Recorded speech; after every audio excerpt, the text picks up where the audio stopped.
Hello, it's Michael here again. Welcome back to the Joy of Code. Today I will tell you a bit about errors and how to deal with them. If you have followed along with the series so far and you've done the programming exercises, then I'm sure you will have seen quite a few situations where you got errors in your program. And it's initially not always easy to deal with them, and especially when you get runtime errors, it's not always easy to find out what the system is trying to tell you when you get an error message. So I'll tell you a bit about that today because it's essential for you to be able to deal with errors. We all get them, and that's part of life, that's part of programming. It doesn't mean that you're a bad programmer. You just have to learn how to interpret them and how to solve them, and that's what we'll look at now. The first kind of errors that we have are called syntax errors. And syntax errors are the ones that you first see most of the time, and we'll have to look at those. And the next kind of errors, very different class of errors, is called logical errors. And I will try to explain the difference to you in a moment.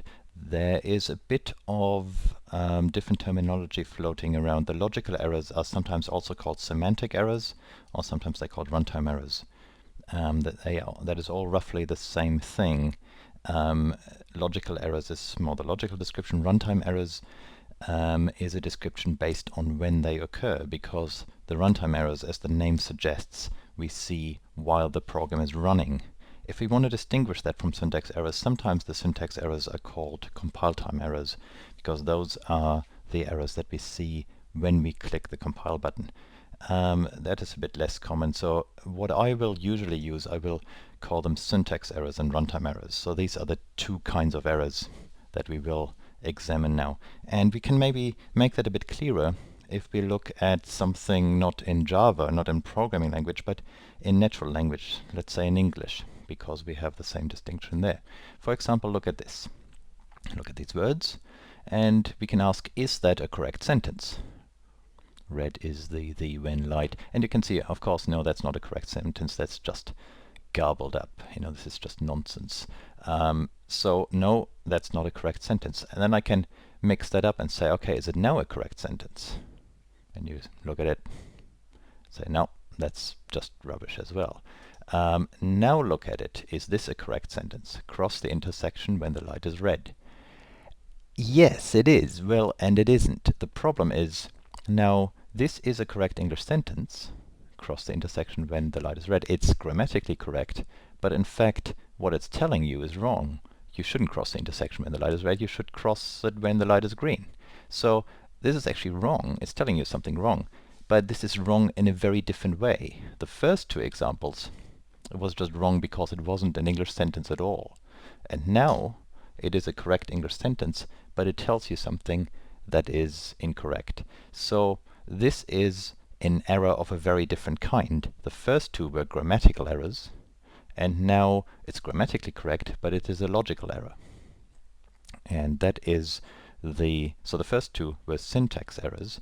It was just incorrect English, and now it's a logical error. And we see the exact same in Java. So we can look at some examples. If we look at source code, in Java, in Greenfoot, here I have picked a problem, a project that we have used before, and we can look at a number of syntax errors.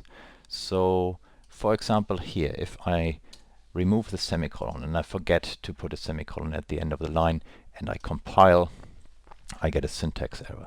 So what happens then is the line where the error is highlighted, and so you should pay attention to that line. There is a red marker where the compiler thinks the error is. Syntax errors are picked up by the compiler. So they are actually the errors that are much easier to find than the logical errors. And then the very next thing you should do is pay attention to the area down here in the editor. It gives you an error message there. It says semicolon expected. And if you're lucky, like in this case, the message is fairly precise, and the location that it points to is also fairly precise. So just put a semicolon there, and that was correct, and now it compiles again. That is a lucky case because the syntax error messages are not always that precise, and sometimes they are wrong. For example, if I here, well, this is actually another example where the message is good. If I misspell the method name, and then I try to compile, it marks this, and then it has here a message saying cannot find symbol, method change transparency, and there's a misspelling. And then it says maybe you meant this one. This is, by the way, not standard Java that is producing this message. That is Greenfoot. It gives you a hint. And in this case, again, the message here is really helpful. It points exactly to the source of the problem. So pay good attention to the message that you get at the bottom of the error editor. And I can fix this. It is not always that clear. For example, if you forget a closing bracket here and then you compile, suddenly you get an error message here where this line is highlighted and it just says illegal start of expression. And when you get this illegal start of expression, that is a message that is not really very helpful. So that essentially, that's a very technical message where the compiler just gets completely thrown and says, well, I don't know what's going on here. So the message is not helpful, and the position is misleading because it highlights this line where the error is not in this line at all. The error is up here where there is the closing bracket missing. That happens every now and then. So sometimes when an error gets reported in one line, the actual error is actually a few lines above. So if you can't see the error in the line where it's reported, look a bit above. Errors with brackets, actually also the editor of Greenfoot tries to give you a bit of help. And if you pay attention to this background coloring, you see when you remove the bracket, then actually it looks wrong. In fact, you can go to the options and preferences and make the colors a little bit stronger if you want to. Then you see the background coloring much stronger. And suddenly here you see, methods usually have this yellowish background color. And here suddenly this method goes all the way down here and doesn't end here where it should end, and that gives you a hint that something with your brackets is wrong. If I put the closing bracket in again, that all looks much more normal again. The same if I have one bracket too many. If I put another closing bracket in here, the compiler doesn't help you very much. If I click compile, it again reports the problem in here and says class interface or enum expected, which is a message that is completely misleading. It has nothing to do with class or interface. The actual error is that I've got a bracket here that shouldn't be there. And again, the problem gets reported a few lines below where the actual problem is. The comment here gets completely ignored, so it goes past here and then there it gets thrown. So this message, if you can't make sense of it, look carefully around the area, also a few lines above where the problem gets reported. And of course, pay attention to the background. Here the whole background is white suddenly, which shows you that Greenfoot actually thinks the class is ending here. So if we remove this, it looks better again. So these are syntax errors, and they are reasonably easy to deal with, in that they're not always easy to solve, but they're easy to find because the compiler will point them out straight away.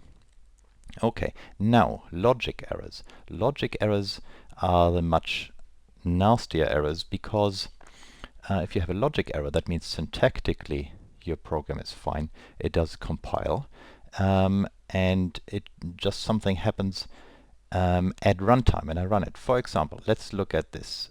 Here I've got my change transparency method, and here when my ball is completely transparent, I remove it from the world. Let's say I want to then, when my object is removed, I want to put a new one in. So I say get world add object, and I create a new ball with direction 0, and I put it into the world at 0, 0 location. So this says, I remove myself and I add a new ball into the world straight after. If I compile this, the compiler's happy, says no syntax errors. In fact, remember, it doesn't say no errors, it just says no syntax errors, which means, this is grammatically correct. But when I run this, now I compile the rest of the project, and I run this and I click in here, there's my ball. It fades slowly away, and when it is completely transparent, there suddenly we get this window popping up here with some red text written down here, that is a runtime error. So here the problem ran, compiled without problem, it ran for a while without problem, and suddenly something happened where it says I can't continue, there's something wrong here. And then when you get this, what you should do is, what you get here is called a stack trace. In fact, the stack trace here appears twice. That is because I have actually run that same program before I started this recording. So I have done the same twice. So I have here the output twice. So what you do in the stack trace shows in the first line the error message. The mechanism that Java uses to report errors is called an exception. So what you see here, you see always something with an exception. We will talk about exceptions in more detail much later in this course, but just remember for now, an exception means the system is reporting an error to you. So the first line tells you what kind of error you're getting, and then the rest tries to tell you where that error occurred and how you got there. So we have here something that's called a null pointer exception, which means that some object that I was trying to use was null. And then the next line tells me where in my code I am. So that happened when I was in my ball class in the method change transparency, and to be exact, I was in the ball class in line number 76. So I can go now to the ball class, and you see I've got line numbers here. You may not have line numbers. They can be switched on and off in Greenfoot. You can go to the preferences of the editor, so to the editor tab in the preferences, and there is this option to display line numbers. If you don't see line numbers, go to the preferences, switch them on, and then we said here line number 76 is where the error occurred. 76 is here, so we know it is in this line that this error happened. The rest of the other lines here show us how we got there. We can see that change transparency was called by the ball act method, which was called by the Greenfoot core simulation in a run actor method. That is somewhere hidden inside the Greenfoot framework. So here we see there was the run method of Greenfoot was called, which called a couple of other methods, which eventually called the ball act method, which called the change transparency method, and we got up to line 76, and then it all went wrong, and we got a null pointer exception. So somehow in this line we have a null pointer exception. When you get a null pointer exception, it is almost always the case that you're trying to call a method on an object that was actually null, where you didn't have an object. So here, getWorld was supposed to give me my world object, and then I tried to call the addObject method. And what this is telling me is that the object I was using here for my method call, I didn't have an object, that was null. And the reason here is actually because I just removed myself from the world. If you look carefully at the specification of the getWorld method, it says getWorld gives you the world object of the world that you are currently in. And now, because I have here, the line above, removed myself from the world, then in the next line I'm not in any world anymore. So if I now say get my world, I'm actually getting null because I'm not in a world. So this getWorld call here returns null. And here I tried to call a method on something where I didn't actually have an object to call it on. I had null, and I tried to call a method with null, and that gives you a null pointer exception. So this is how to read what's called the stack trace. First, pay attention to the error message, and then look at the top here, find out which class you're in and which line number you're in, and look at it. Sometimes you have to do a little bit more reading here. I'll show you one other example. I have here another version, older version of our bounce example with the colored, where they change color in this way with the images. So if I let that run for a while, it runs for a while without a problem, and then at some stage suddenly, boom, there it blows up. So here I have again a runtime exception, which means a runtime error.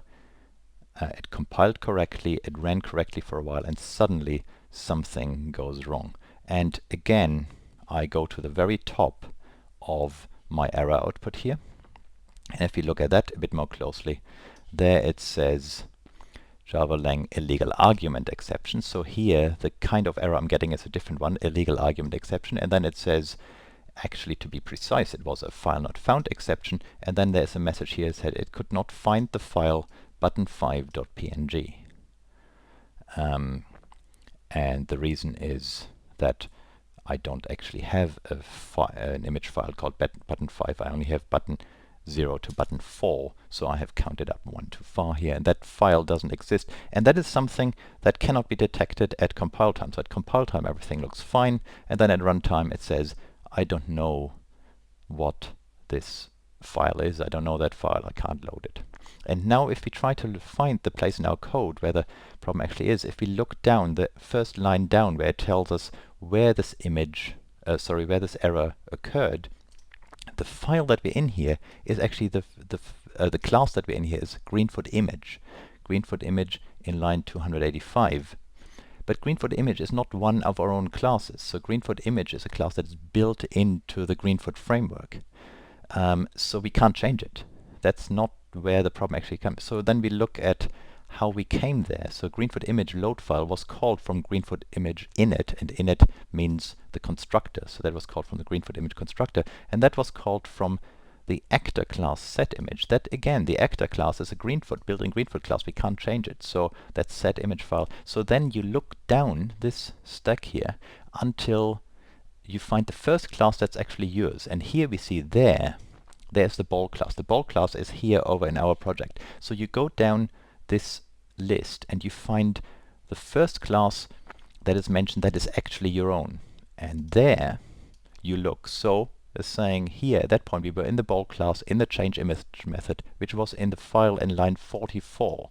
So we look at the ball class, we look at line 44, and we see here this is the line we were in our code. So we were in ball change image line 44. We were here, and then I can see here from there the actor setImage method was called, and yes, we can see we called that.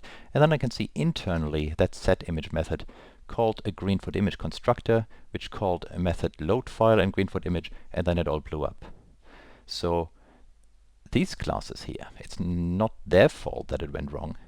The fault is actually in my class. So here you find the class that is yours, and you look in that line, and there we see that is when the name for the image file gets constructed. And here I should actually not count up to 6, I only should count up to 5. That was my error. But this is how you read the reporting of a runtime error. So runtime errors come actually in two different forms. One is the runtime errors that the program actually recognizes.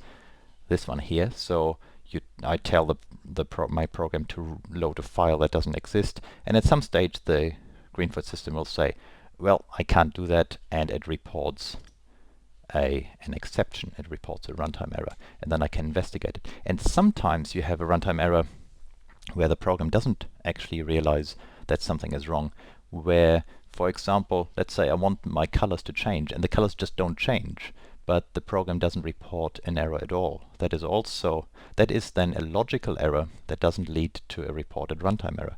So logical errors sometimes have the result that just the program runs fine, but it just does the wrong thing. And then I have a much harder problem. Then I need to get into what's called debugging, and we'll talk about that another day when I have to find out where the actual problem comes from. But that is, logical errors are often not detected by the system, by Greenfoot or by the compiler, and then it's up to me to find them, and they just manifest themselves in the way that the program just doesn't do what I want it to do. And that's really harder to find then. So that's the way you deal with syntax errors, and this is how you read the error report for a runtime error. You will see a lot of them when you're programming. There's nothing wrong with getting errors. We all get them, but you have to learn how to fix them. Okay, that's it for today. Bye bye.